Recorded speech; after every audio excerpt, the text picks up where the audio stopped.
The golden sun stretched over the vast African savanna, casting long shadows on the dry grass. The land belonged to a mighty lion named Asari, the undisputed ruler of the Shadow Plains. His mane was thick and dark, a symbol of his strength and experience. For years, no rival had dared to challenge him, but that was about to change. A young lion, Kano, had wandered into Asari's territory, seeking to claim the pride for himself. The battle that followed would determine the fate of both lions, one fighting to keep his kingdom, the other fighting to take it. The tension crackled like dry leaves in the wind. Kano, lean but powerful, circled Asari, his golden eyes burning with ambition. The lionesses and cubs of the pride watched from a distance, their fate hanging in the balance. With a deafening roar, Kano lunged first. His claws raked across Asari's shoulder, drawing blood, but the older lion stood firm. He had fought many battles before. This was just another test of his reign. Asari retaliated with a powerful swipe, sending Kano tumbling backward. Dust rose around them as the two warriors clashed, their roars echoing across the plains. They bit,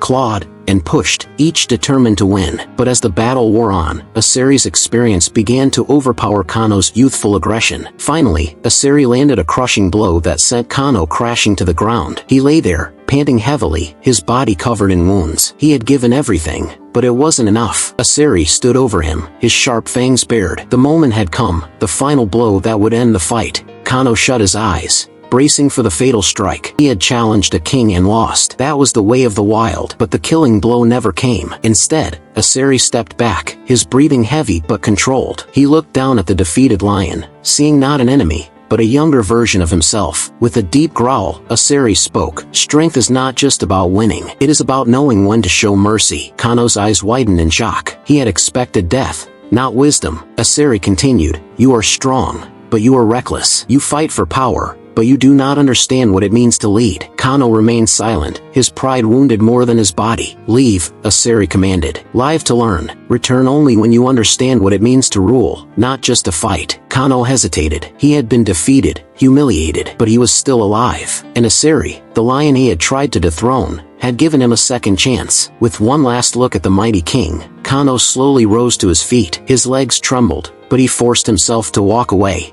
disappearing into the horizon. The lionesses watched in awe. They had expected Asari to finish the battle as all dominant males do, by killing his rival. But their king had chosen a different path. One of the older lionesses, Nyara, stepped forward. "Why did you spare him?" she asked. Asari gazed at the setting sun, his golden eyes reflecting wisdom. "Because a true king does not rule by fear alone. He rules by strength, wisdom, and mercy. Kano may return one day, stronger and wiser. And when that day comes, I will know I did not kill a lion. I created a future leader." The pride understood. Their king was not just powerful, he was wise. And that wisdom was what made him truly great. Days turned into weeks, and Kano did not return. Many believed he had given up, shamed by his defeat. But far away, beyond the Shadow Plains, Kano was healing. Not just his body, but his mind. He remembered Asari's words. He had fought for power, but he had not understood leadership. That day, he had learned something greater than strength. He had learned the meaning of mercy. One day, he vowed, he would return, not as a challenger, but as a leader worthy of the savannah. And when that day came, the merciful king would be waiting.